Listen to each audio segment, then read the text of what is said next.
Right folks, so those of you that have been subscribed to my channel for the past couple of years will realise that this is my first video in about 5 years. So I've just kind of finished the role in Apple about 6 months ago. So now I'm free to make as many kind of product videos as I want. So this is the latest bit of kit that I bought recently because we've just moved into a new house. And the signal from the old time capsule wasn't great. So I wanted to kind of see if this puppy will boost it. First things first, obligatory unboxing. So we're just going to dive straight in.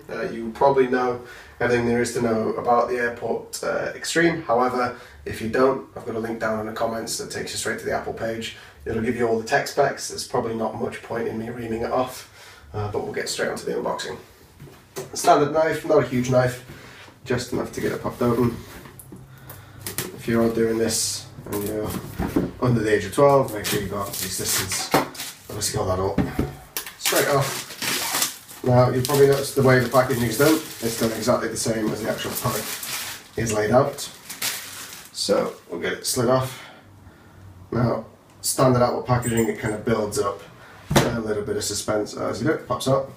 You notice there it's actually got some padding in whilst it's getting shipped, so it's nice and simple. Now usually the kind of old standard time capsule designs wide and flat, whereas these are kind of like Airport Expresses stacked on each other. You'll notice it's actually shipped with a little protective label, partly because the actual finish itself is very, very glossy. So I'll just try and take that off carefully, all the way around. I'll just give you another pull straight off. So that's straight off. We'll put this down for a second. We'll just put it in the box. Designed by Apple in California, as standard. All you get in there is, obviously it's a UK one, so you'll get the UK power cable. The actual power source, unlike older time capsules, was an extra, whereas now it's fully inside there. And you get your little setup guide. You're welcome to read the setup guide, but I like to just kind of follow my way through. It's generally easy enough to do yourself.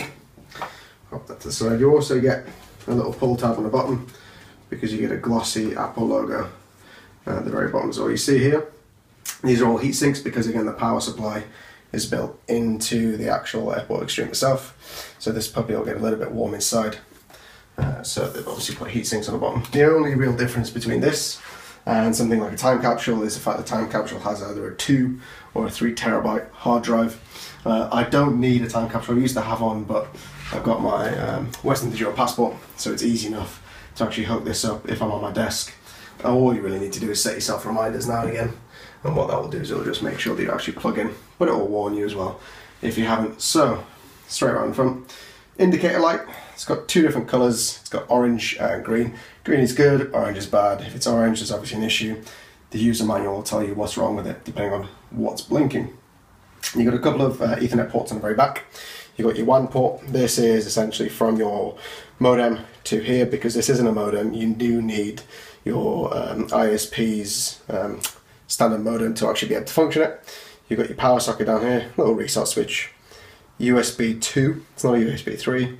Then you've got 3 gigabit Ethernet ports, so if you do actually need to connect anything else, like in a minute what I'm connecting is a hub for some Hue bulbs and a couple of other bits and pieces. I'm not connecting anything to the USB at the minute, but you can, if you want to, connect it to a USB hard drive.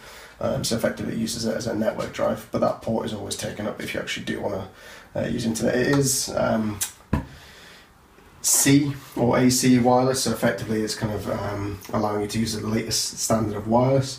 What it also does is something called beamforming, so it's directional Wi-Fi.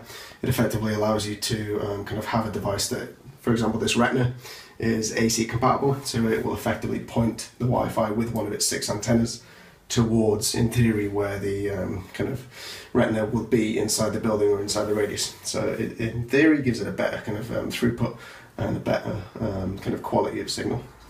So that's it for an unboxing. I will go into detail about the tech specs and the actual improvements that I see in the house, because I've generally got quite a good idea of what sort of signal I had previously with the time capsule, and that was broadcasting 2 networks, one network on G and one network on N, whereas I'm going to try this on G and AC, because all my devices generally in the house are either G, like the Now TV box I have, or AC, like the Retina, or N, like the iPhone 5 or 5S.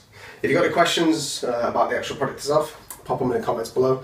It is my first video in 5 years, so very rough. It's on 5S. The lighting's not great, and the audio's probably not fantastic either, but it's a start, and it's one of many that I'll be putting up, so you can expect to see plenty more from me. If you've got anything that you want to see unboxed, then I will try my very best to kind of get that piece of kit, or see if I've actually got it available already, or do reviews of stuff that I already have. Wicked. If you liked what you saw, leave a comment down below, or click the like. Thanks very much, guys. See you in the next video.